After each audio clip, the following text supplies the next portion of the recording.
हाय, आज आपण बनवतोय हिरवी पालेभाजी म्हणजे हिरवा माठ. ही आहे माठाची भाजी. धुवून साफ करून स्वच्छ धुतलेली भाजी आहे. कांदा, हिरवी मिरची आणि खोबरं आणि मीठ. बस. मी या भाजीमध्ये तेल नाही घालत. ही बिना तेलाचीच भाजी बनवते मी. तर आपण ह्याच्यामध्ये घालणार आहे आता कांदा. हे पहा, ह्याच्यामध्ये अजिबात तेल नाही घातलं. कांदा, हिरवी मिरची घालून घेणार आहे. तुम्हाला आवडत असेल तर लसूण पण घाला. मला आवडत नाही लसूण, म्हणून मी पालेभाजीत लसूण नाही घालत. काही काही लोक घालतात पालेभाजीमध्ये लसूण. मला नाही आवडत म्हणून मी लसूण नाही घालत. कांदा आणि हिरवी मिरची पण घालून घेणार आहे. हिरवी मिरची पण घालून घेते याच्यामध्ये. हे छान असं परतवून घ्यायचं मस्तपैकी.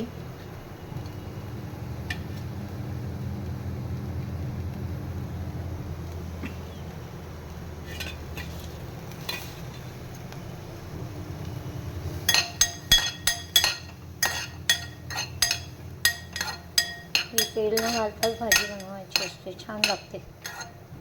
न तेल घालता पण कांद्याला स्वतःचं तेल असतं ना, ते सुटतं.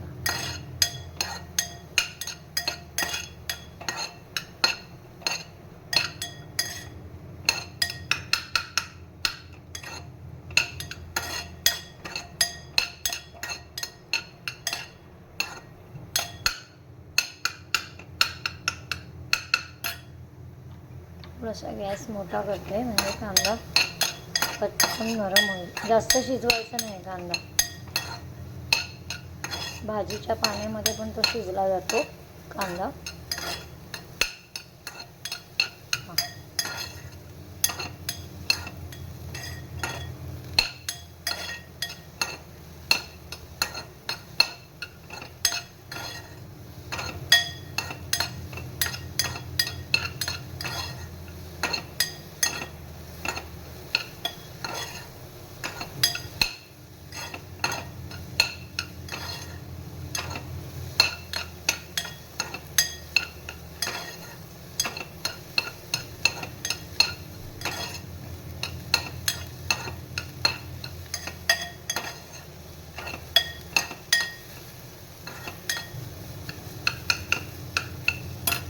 आता यावर आपण पालेभाजी घालून घ्यायची.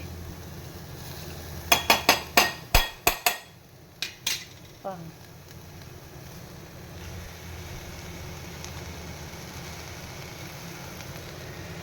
मला कोणी कोणी तांदळीयाची भाजी पण म्हणतात.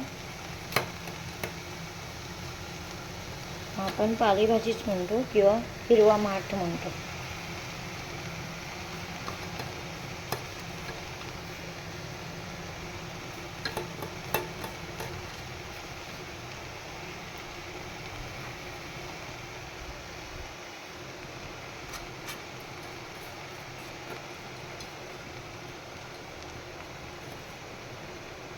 सगळी भांड्यातली भाजी आपण घालून घेतली आहे.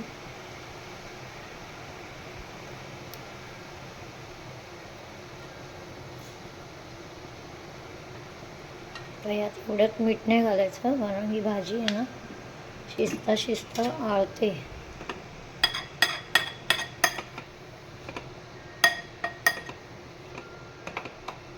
आता आपण आत्ताच मीठ टाकलं तर ती खारट व्हायची शक्यता असते. म्हणून थोडी शिजली तरी खूप अशी थोडीशी होणार आहे.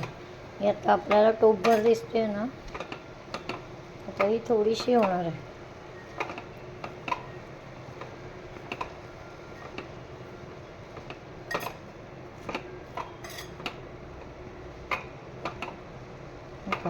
मस्तपैकी हिरवीगार. ह्याच्यावर झाकण नाही ठेवायचं. झाकण ठेवलं तर भाजीचा रंग बदलतो. हिरवा आहे ना तो काळसर होईल.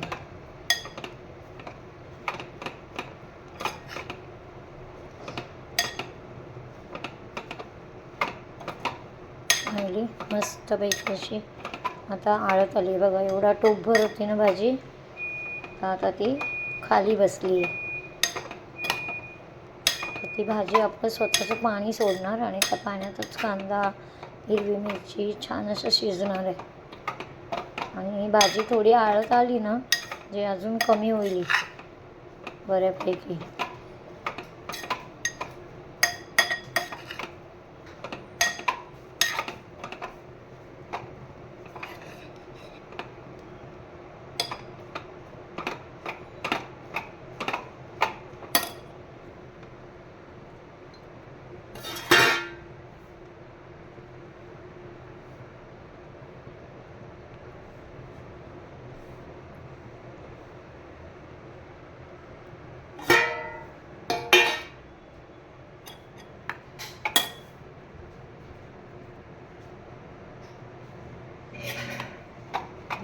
वरपर्यंत भाजी होती, आता खाली गेली बऱ्यापैकी.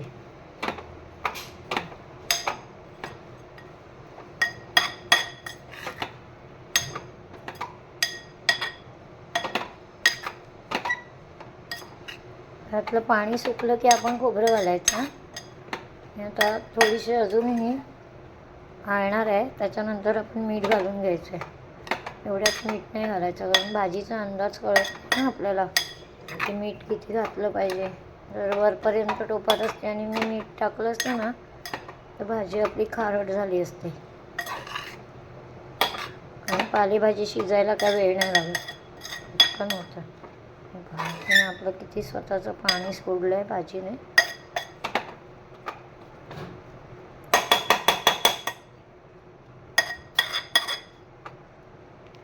मी टोपभर भाजी होती ना, त्याचं खालपर्यंत आली बघा. थोडासा वाकडा झाला आहे.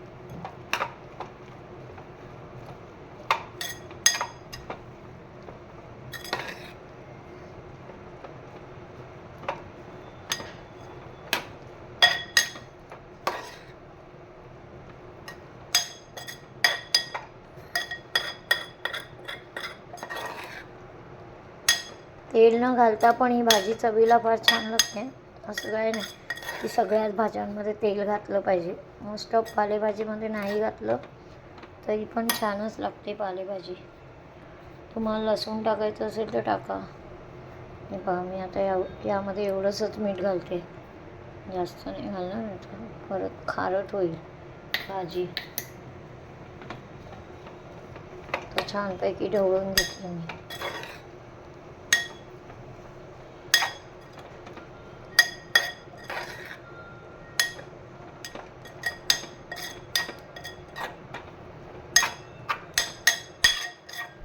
भाजीला पाणी सुटलेलं आहे,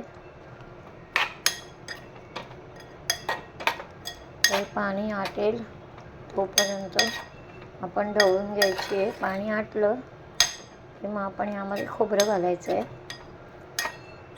चला, हे पाणी आटेपर्यंत आपण ही भाजी अशीच ठेवून घेऊया. पाणी आटलं की मग आपण यात खोबरं घालायचं. हे पहा, खोबरं मला पाणी आहे ना, हे बघा किती पाणी सुटलं आहे. ते पूर्ण पाणी आटलं पाहिजे.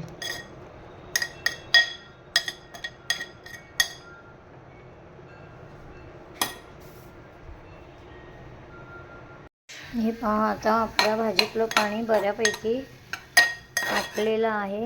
हे पहा, दिसते भाजी छान अशी सुकी झाली आहे. आता आपण यात घालून घेणार आहे खोबरं.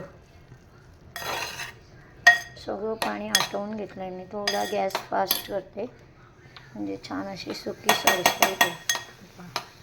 मस्त अशी भाजी छानपैकी पाणी आटवून घेतलं आहे. आणि ह्या काळ्या बॉटमच्या टोपांमध्ये आहे ना, तेलाची गरज लागत नाही, कारण याची चिटकण्याची शक्यता फार कमी असते याच्यामध्ये. त्यामुळे ह्याच्यामध्ये काय तेल बिल न घालता छान भाजी बनते. म्हणजे हेल्थ कॉन्शियस असतील ना, त्यांनी अशी भाजी बनवून बघा, मस्त लागते. अशी काय तेलाची आवश्यकता नसते पालेभाजीमध्ये. ही भाजी आता झालेली आहे. आपण ह्यात भरपूर खोबरं घालून घेऊया. तेलाची कमतरता येते आपलं खोबरं करणार आहे. मस्त भरपूर खोबरं घालून घेतलं आहे. आम्ही कोकणातली लोक आहे त्याच्यामुळे आम्ही खोबरं खातो. पहा किती सुंदर दिसते. वाटतं काय यात तेल घातलं नाही आहे की काय. मस्त लागणार भाजी गोड ते खोबरं घातल्यानंतर. आणि खोबऱ्यामध्ये पण तेल असतंच ना खोबऱ्याचं, त्याच्यामुळे याच्यामध्ये तेलाची आवश्यकता नाही. तर आमची भाजी आवडली असेल तर आम्हाला लाईक करा, शेअर करा, सबस्क्राईब करा आणि अशी भाजी बनवून बघा एकदा तुम्ही आणि आम्हाला कमेंट्स पण करा छान छान आवडली असेल तर. चला तर आपली भाजी रेडी झालेली आहे.